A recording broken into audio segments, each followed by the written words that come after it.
ایمان جو ہے اللہ پر اور یقین اس بات کا جو کچھ ہو رہا ہے اللہ کے اذن سے ہو رہا ہے، اور یقین اس بات کا جو کچھ اللہ کر رہا ہے اس میں خیر ہے، بیدک الخیر۔ چاہے مجھے ایک بات ابھی ناگوار گزری ہے، مجھے تکلیف پہنچی ہے، اللہ کے اسکیم میں the higher level scheme of things, divine scheme of things کے اندر اس میں کوئی نہ کوئی خیر ہے، تم جانتے نہیں۔ اس کو کھولا گیا۔ پہلی بات تو یہ ہے کہ تمہیں خوشی ملے، راحت ملے، مسرت ملے، یا کوئی غم ہو یا رنج ہو یا دکھ ہو، دونوں حالتیں برابر ہیں، اس لیے کہ دونوں میں آزمائش ہے۔ کبھی وہ دے کر آزماتا ہے، کبھی چھین کر آزماتا ہے۔ دے کر آزماتا ہے، شکر کرتا ہے کہ نہیں، چھین کر آزماتا ہے، صبر کرتا ہے یا نہیں۔ عارف جو انسان ہوگا، اللہ کو پہچاننے اور جاننے والا، وہ چٹان کے مانند ہوگا، ہوا ادھر سے آئے یا ادھر سے آئے اسے کچھ نہیں کہے گا، اچھی بات آئے بری آئے کوئی پرواہ نہیں، اسے اللہ کی طرف سے۔ ما اصاب من مصیبت فی الارض ولا فی انفسکم الا فی کتاب من قبل ان نبرأها۔ یہ مضمون ہم بڑی تفصیل سے پڑھ چکے ہیں سورۃ تغابن میں۔ وہاں فرمایا تھا دوسرے رکوع کی پہلی آیت، ما اصاب من مصیبت الا باذن اللہ، کوئی مصیبت، کوئی تکلیف، کوئی پڑھنے والی نہیں پڑتی مگر اللہ کے اذن سے۔ ما اصاب من مصیبت الا باذن اللہ ومن یؤمن باللہ یہدی قلبہ، اور جو اللہ پر ایمان رکھتا ہو اللہ اس کے دل کو ہدایت دے دیتا ہے۔ ہدایت چٹان کہ ادھر کی ہوا آئے یا ادھر کی آئے اس میں کوئی جنبش نہیں ہوگی۔ جتنا انسان دیکھیے ایک ہوتا ہے فوری طور پر ایک ریفلیکس ایکشن کی حد تک متاثر ہو جانا، یہ تو ہوگا۔ آپ کا ہاتھ یہاں رکھا ہوا تھا، کسی چیز نے کاٹا، آپ کا ہاتھ فوراً جو ہے اٹھ کے آ جائے گا، اس میں آپ کے ارادے کو کوئی دخل نہیں ہے، یہ ریفلیکس ایکشن ہے، آپ کی سوچ کو، آپ کے ارادے کو کوئی دخل نہیں۔ تو کسی خیر سے عارضی سا فوری سے مسرت ہو جانا اور کسی تکلیف سے عارضی سی فوری سی کوئی اس کا تاثر ہو جائے، یہ خلاف ایمان نہیں۔ لیکن اگر یہ پینڈولم زیادہ حرکت کر رہا ہے، خوشی میں زیادہ ادھر چلا گیا، غمی میں زیادہ ادھر چلا گیا، تو جتنا اس پینڈولم کی رینج ہے اتنی ہی آپ خدا سے دور۔ اصل تو وہ چٹان ہوگی کہ جو بالکل متاثر، لیکن یہ کہ فوری سا تاثر یہ قابل معافی ہے، لیکن یہ زیادہ ادھر سے ادھر، ادھر سے ادھر، خوشی ہو گئی تو اترا رہے ہیں، پھولے نہیں سما رہے، پاؤں زمین پر نہیں پڑ رہے، اور اگر غم آ گیا ہے تو بالکل مایوس ہو کر بیٹھ گئے ہیں جھاگ کی طرح، کمر ہمت ٹوٹ گئی ہے، واویلا ہے، شیون ہے، فریاد ہے، ہاں اے فلک پیر جواں تھا ابھی عارف، کیا تیرا بگڑتا جو نہ مرتا کوئی دن اور، یہ فلک ناہنجار، یہ فلک کج رفتار، اس نے ہم پہ کیا کر دیا۔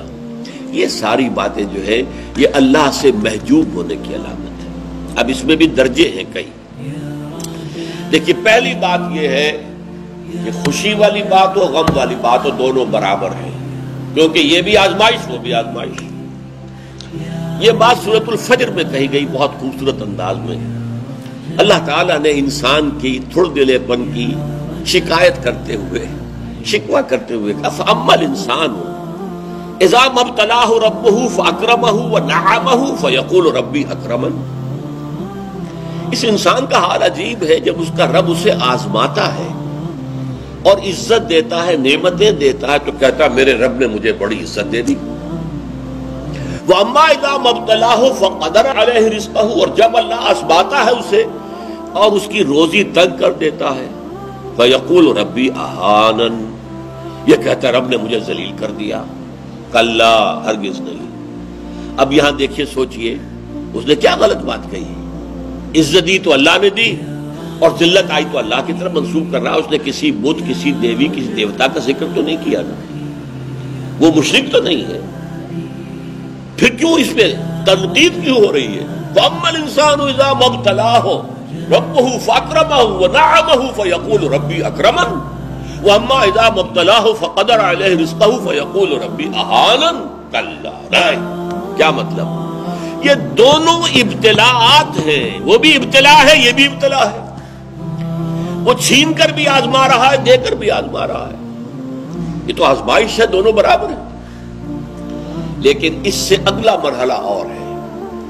عام طور پر ہم یہ سمجھتے ہیں کہ تکلیف والی آزمائش سخت ہے اور خوشی اور مسرت اور نعمتوں والی آزمائش جو ہے یہ ہلکی آزمائش ہے، آسان ہے۔ معاملہ اس کے برعکس ہے۔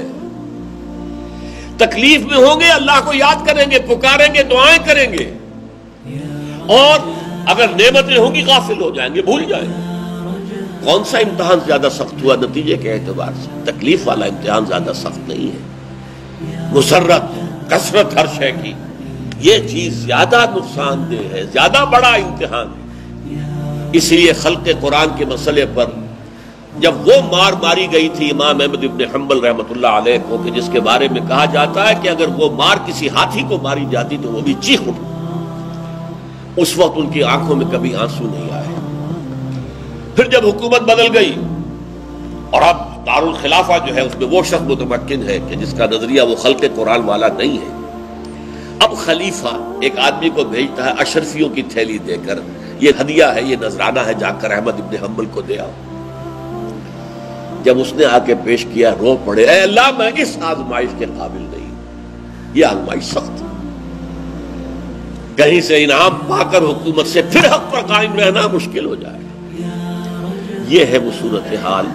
ما اصاب من مصیبت فی الارض ولا فی انفسکم الا فی کتاب من قبل ان نبرأها ان ذلک علی اللہ یسیر لکی لا تأسوا علی ما فاتکم ولا تفرحوا بما آتاکم واللہ لا يحب كل مختال فخور۔ اور اللہ تعالیٰ کو شیخی خورے، فخر کرنے والے، اکڑنے والے بالکل پسند نہیں۔ الذین یبخلون ویامرون الناس بالبخل، جو اس حجاب میں آ جاتے ہیں وہ بخل کریں گے۔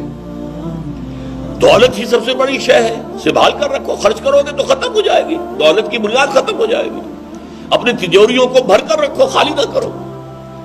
اور جو شخص خود بخل کرتا ہے وہ دوسروں کو بھی بخل کا مشورہ دیتا ہے تاکہ اس کے اپنی بخیلی پر بھی پردہ پڑا رہے۔ بھائی کیا کر رہے ہو تم نے؟ دونوں ہاتھ کھلے چھوڑ دیے ہیں، تمہیں کوئی فکر نہیں ہے، تمہاری اولاد ہے، اس کے ضرورت تقاضے ہوں گے، تمہاری بچیاں ہیں، ان کے ہاتھ گیلے کرنے ہوں گے، کیا تم نے سوچا ہوا ہے؟ وہ مشورہ بھی بخل کا دیں گے تاکہ ان کے اپنے بخل کے اوپر بھی پردہ پڑا رہے۔ یہ وہ کیفیت ہے کہ جو پھر محجوبیت کے اندر پیدا ہو۔